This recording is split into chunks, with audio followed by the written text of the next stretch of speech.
और मैं ये कह दूं, मैं चैलेंज करके कहता हूं, मुल्क में और आलम में, मुल्क में खासतौर पर हमारे इस्लाम जो आज बाकी है, वो क्या प्रोफेशनल्स के जरिए से बाकी है? बताओ, खुल के जवाब दो। ये फकीरों के जरिए से, ये मदरसे वालों के जरिए से, ये तबलीग के गरीब लोगों के दम से, जिनको ABCD भी नहीं आती। क्या तबलीग से बढ़कर प्रोफेशनलिज्म तुम दुनिया में किसी ग्रुप में दिखा सकते हो? प्रोफेशनलिज्म कहते थे इसमें, तुमको इसकी स्पेलिंग भी नहीं मालूम। मैं 40 साल तबलीग में मैंने ठोकरें खाई हैं, और मैंने ये तक कहा है, हजरत जी के सामने कहा है कि तबलीगी जमात का जो सिस्टम है, ये पूरी दुनिया की हुकूमतें चला सकता है और मस्जिद से चला सकता है। No secretariat, nothing.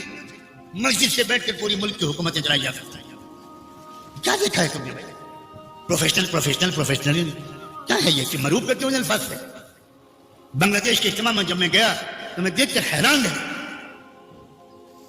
मुझे ले गए वो कंट्रोल रूम में, बांग्लादेश के इज्तिमा का कंट्रोल रूम।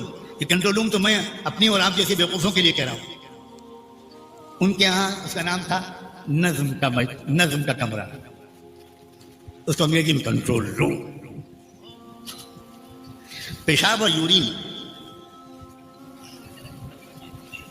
जनाब यूरिन करने जा रहे हैं? जी जी, थैंक यू वेरी मच। आप पेशाब करने जा रहे हैं? क्या बदतमीजी कर रहे हैं?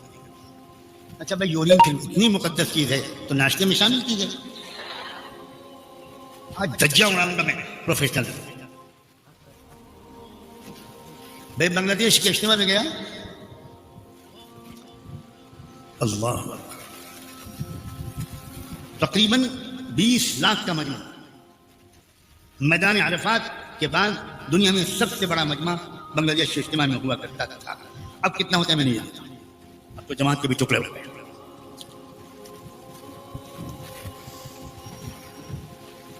वो लोग मुझे मुंतजिमीन हजरत जी ने फरमाया कि इनको ले जाओ। अब वो जहां से वहां जाकर मैं बैठा तो पूरा एक इलेक्ट्रिक का बोर्ड लगा हुआ था, जबरदस्त, बहुत बड़ा। उसके स्विचेस थे, उसके बटन थे, और दरमियान में बल्ब लगे हुए थे। उन्होंने कहा कि हजरत, ढाका का हल्का पिंडाल में कहाँ बैठा है, किस नंबर पर है, आपको बताएं। उन्होंने एक बटन दबाया और वो बल्ब जल गया और पता चला कि पिलर नंबर 223 के पास ढाका का हल्का बैठा। कोई कैमरा नहीं, कोई CCTV नहीं, और ये मुंतजिमीन न पैंट शर्ट पहने थे, न कुछ, कुर्ता पजामा भी नहीं पहने थे, कुर्ता और बंगाली लुंगी पहने थे। और ये कौन थे? Chief engineer.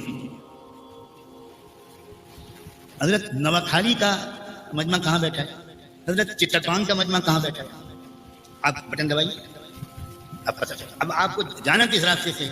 उसी मैप में रास्ते हैं ताकि मजमे के अंदर आपको फांदना न पड़े। उन्होंने रास्ते बनाए, और उस अपने बनाए हुए मैप में ये है कि आपको अगर चिट्टागांग के साथियों से मिलना है तो आप जाइए, यूं जाइए, यूं जाइए। वो रास्ता और उसका प्रिंट आउट निकाल के आपको दे देंगे। आप जाइए बगैर किसी लेबर के, आंख बंद करके आप उसी जगह पहुंचेंगे। 25 लाख के बाद ये इंतजाम सऊदी गवर्नमेंट नहीं कर पाती। तुम हमें प्रोफेशनलिज्म सिखाने आए हो? मैं कान पकड़ के उठापटी करवाऊंगा ऐसे प्रोफेशनल से। तुमने देखे ही कुछ नहीं। हम किसी प्रोफेशनल से मरूब नहीं। मेरे दोस्तों, ये बात एकदम हकीकत है कि लाखों और करोड़ों के इतने बड़े मजमे को संभालना